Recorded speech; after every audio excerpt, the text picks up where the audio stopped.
Hello and good morning all of you. स्वागत आहे तुमचं मेगाबिट एज्युकेशनच्या युट्यूब चॅनलवर. तर चला बघूया आजचे वोकॅब्युलरीचे वर्ड्स, त्यांचे डेफिनेशन, सिनोनिम्स, अँटोनिम्स आणि यूज कसा करण्यात आलेला आहे सेंटेन्समध्ये ते बघूया. One word substitution, misspelled word, ज्यामध्ये आपल्याला 4 ऑप्शन्स दिलेले आहेत. त्यामध्ये आपल्याला कोणतं करेक्टली स्पेल्ड केलेलं आहे वर्ड ते शोधायचं आहे आणि idioms and phrases. Okay, so first word आहे आजचा तो आहे बेनेवोलेंट. BENEVOLENT.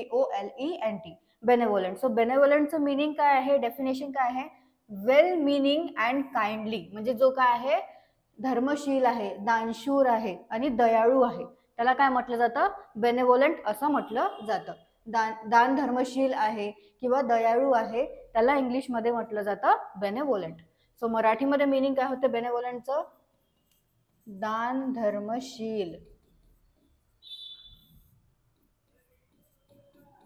परोपकारी आणि दयाळू म्हणजे काय होतं बेनेवोलेंट.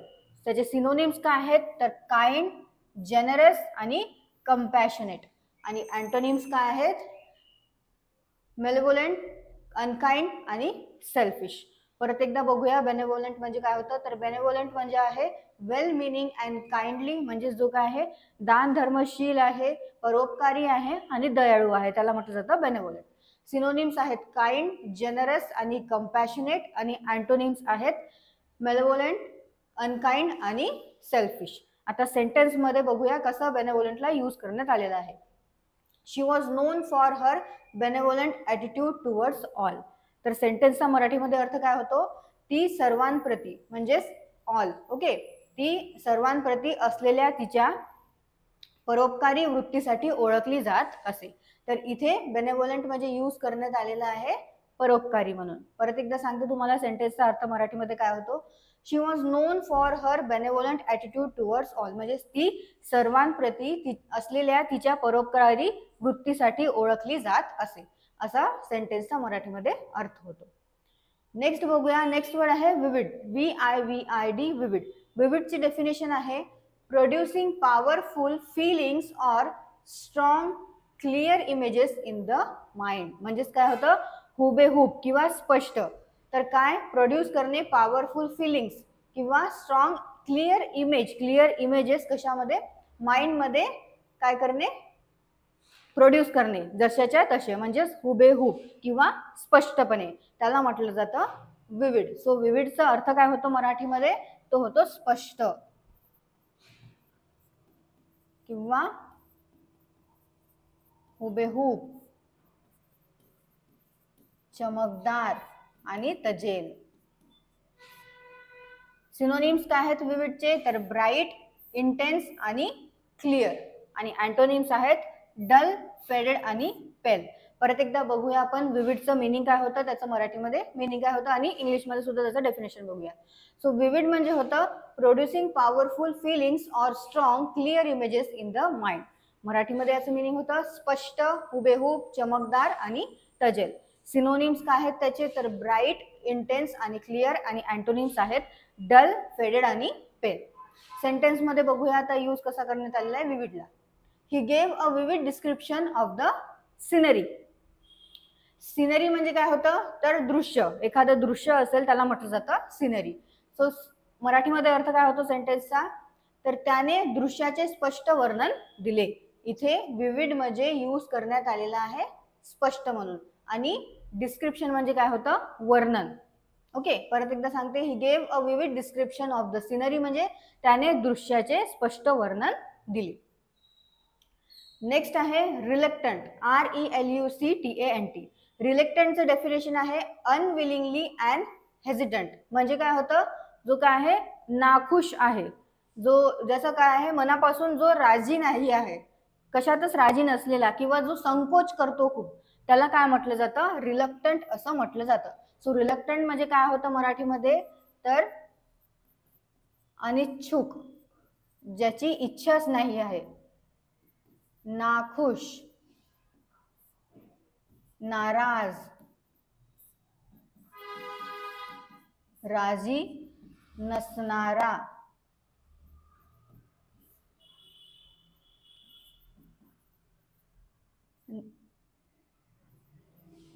नाखुशी दर्शक किंवा कचरणारा, जो कचरतो म्हणजे संकोच करतो, संकोचित मनापासून नसलेला. ओके, सो रिलक्टंटचं काय मिनिंग आहे तर अनविलिंगली अँड हेजिटंट म्हणजे जो काय आहे अनिच्छुक आहे, नाखुश आहे, नाराज आहे, राजी नाही आहे, नाखुशी दर्शक आहे, कचरणारा आहे, संकुचित आहे, जो ज्याला संकोच असते नेहमी, मनापासून नसलेला आहे, त्याला म्हटलं जातं रिलक्टंट. सिनोनिम्स आहेत हेजिटंट, अनविलिंगली आणि डिसइन्क्लाइंड, आणि अँटोनिम्स आहेत ईगर, विलिंग आणि रेडी. ओके, परत एकदा सांगते तुम्हाला काय होतं मीनिंग. सो रिलक्टंट म्हणजे आहे अनविलिंग अँड हेजिटंट म्हणजेच काय अनिच्छुक, नाखुश, नाराज, राजी नसलेला, नाखुशी दर्शक, कचरणारा, संकोच करणारा आणि मनापासून नसलेला. सिनोनिम्स आहेत हेजिटंट, अनविलिंग आणि डिसइन्क्लाइंड, आणि अँटोनिम्स आहेत ईगर, विलिंग आणि रेडी. यूज बघूया सेंटेन्स मध्ये. He was reluctant to speak in public. तर सेंटेन्सचा मराठीमध्ये अर्थ काय होतो, तो सार्वजनिक ठिकाणी बोलण्यास कचरत होता. इथे रिलक्टंट म्हणजे यूज करण्यात आलेला आहे कचरत होता म्हणून, म्हणजे संकोच करत होता तो. कुठे बोलण्यासाठी तर सार्वजनिक ठिकाणी बोलण्यासाठी, म्हणजेच पब्लिकमध्ये, पब्लिक प्लेसमध्ये. He was reluctant to speak in public म्हणजेच तो सार्वजनिक ठिकाणी बोलण्यासाठी कचरत होता, असं सेंटेन्सचा मराठीमध्ये अर्थ होतो. नेक्स्ट बघूया. नेक्स्ट आहे ट्रान्सपरंट. ट्रान्सपरंटची स्पेलिंग आहे TRANSPARENT, आणि ट्रान्सपरंटचं काय definition, allowing light to pass through so that objects behind can be seen clearly. म्हणजे जे काय आहे पारदर्शक आहे, ज्याच्या आपण आर पार बघू शकतो. ग्लास असतो ज्याच्या आपण, असे काही ग्लास असतात ज्याच्या आपण आरपार बघू शकतो, आणि असे काही ग्लास असतात ज्याच्या आपण आरपार बघू शकत नाही. सो ज्याच्या आपण आरपार बघू शकतो, पारदर्शक जे असतात, त्याला काय म्हटलं जातं, ट्रान्सपरंट असं म्हटलं जातं. सो ट्रान्सपरंटचं मराठीमध्ये मिनिंग काय होतं, तुम्ही ज्याच्यातून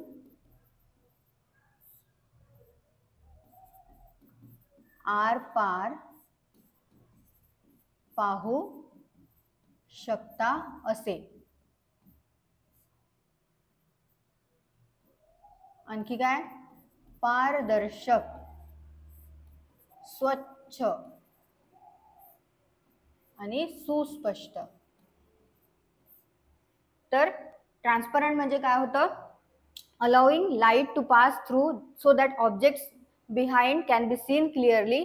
तर मराठीमध्ये त्याचं मिनिंग होतं, तुम्ही ज्याच्यातून आरपार बघू शकता असं जे असतं त्याला म्हटलं जातं ट्रान्सपरंट, किंवा पारदर्शक आहे, स्वच्छ आहे आणि सुस्पष्ट आहे, त्याला सुद्धा ट्रान्सपरंट असं म्हटलं जातं.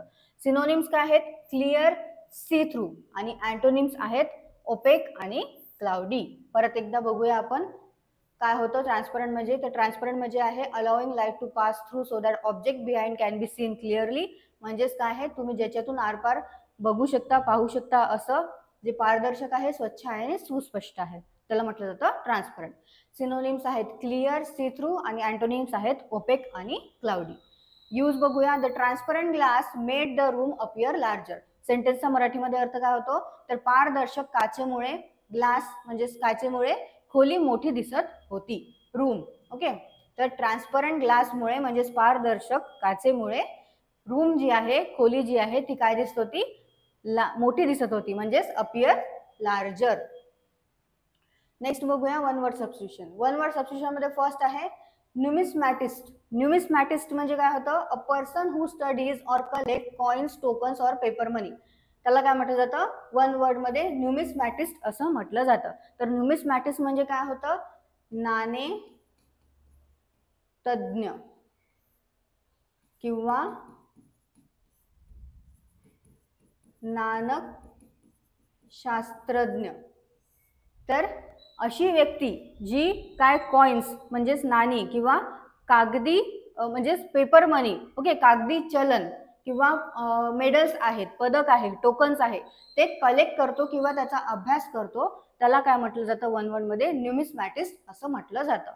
आणखी काय म्हटलं जातं, नाणेतज्ञ किंवा नाणक शास्त्रज्ञ. असा व्यक्ती जो नाणी कागदी चलन म्हणजेच पेपर मनी आणि म्हणजेच नोट, ओके, पेपर मनी म्हणजेच नोट आणि पदके यांचा अभ्यास करतो किंवा ते जमा करतो म्हणजे जे कलेक्ट करून ठेवतो त्याला म्हटलं जातं वन वर्ड मध्ये न्यूमिसमॅटिस्ट. नेक्स्ट आहे एक्सटेम्पोर. एक्सटेम्पोर म्हणजे काय आहे तर spoken or done without preparation म्हणजे तयारीशिवाय किंवा काही विचार न करता बोलणे किंवा करणे त्याला वन वर्ड मध्ये काय म्हटलं जातं एक्सटेम्पोर असं म्हटलं जातं. सो एक्सटेम्पोर म्हणजे काय होतं मराठीमध्ये तयारीशिवाय किंवा न विचार करता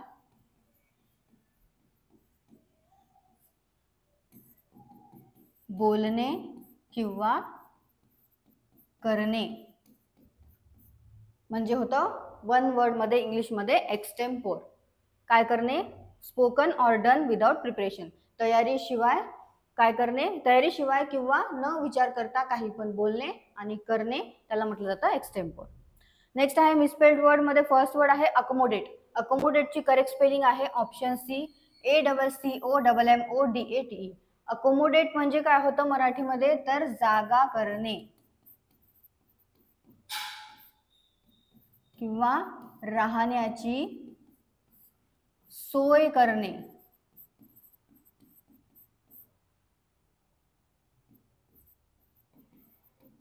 सामावून घेणे किंवा एखाद्याला मदत करणे.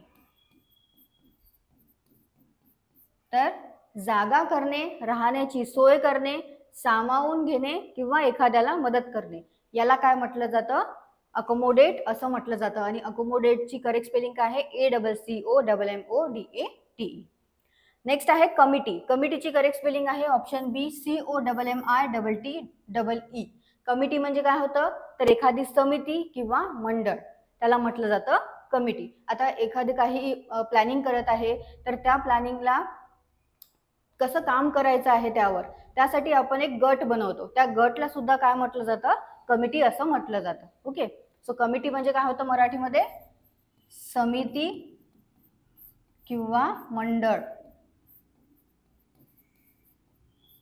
आणि एखादं गट त्याला सुद्धा काय म्हटलं जातं कमिटी म्हटलं जातं. नेक्स्ट आहे idioms and phrases. Idioms and phrases मध्ये फर्स्ट आहे ओके हे तर मीनिंग दिलेलं आहे की to reveal a secret unintentionally. So याचं काय आहे इडम फ्रेज मध्ये तर let the cat out of the bag.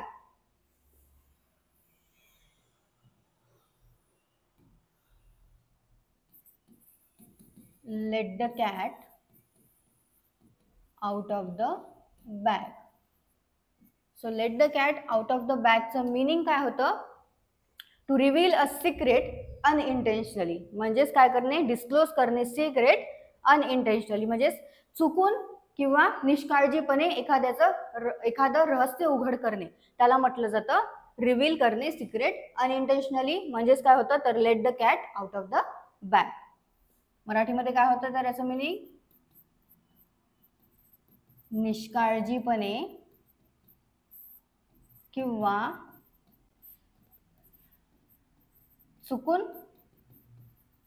एखादे रहस्य उघड करणे म्हणजे होतं let the cat out of the bag. Next आहे to stay up late working. So याचं सुद्धा फ्रेज काय आहे to burn the midnight oil.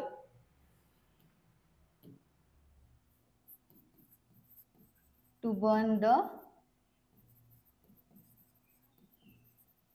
Midnight oil.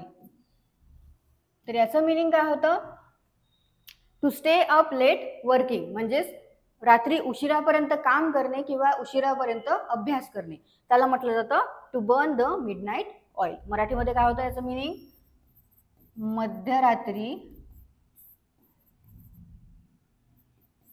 उशिरापर्यंत काम करणे किंवा खूप उशिरापर्यंत अभ्यास करणे म्हणजे होतं to burn the midnight oil. Okay, so हे आहेत आपले आजचे इडियम्स अँड फ्रेजेस. परत एकदा तुम्ही मराठीमधले मीनिंग, सिनोनिम्स, अँटोनिम्स सेंटेन्समध्ये कसं यूज करण्यात आलेलं आहे वर्डला ते सुद्धा बघा आणि स्वतःच्या मनाने सुद्धा सेंटेन्सेस तयार करत चला. सिनोनिम्स घ्या, त्याच्यावरनं तुम्ही जसं की काइंड आहे हा एक शब्द घेऊन तुम्ही सेंटेन्स तयार करा. जनरसला घेऊन करा. प्रत्येक जे शब्द आहे प्रत्येक शब्दांना घेऊन सेंटेन्सेस तयार करत चला आणि जे वर्ड दिलेले आहे व्होकॅब्युलरीचे त्याचे सुद्धा सेंटेन्सेस तयार करा. म्हणजे तुम्हाला कळेल की तो वर्ड जो आहे तो सेंटेन्समध्ये कसा आपण फिट करू शकतो, कसा आपण त्याला फ्रेम करू शकतो सेंटेन्समध्ये. ओके, सो तुम्हाला सेशन आवडलं असेल सेशनला लाईक करा, चॅनलला सबस्क्राईब करा, सोबत तुमच्या फ्रेंड्सला शेअर करा. All the best all of you and thank you.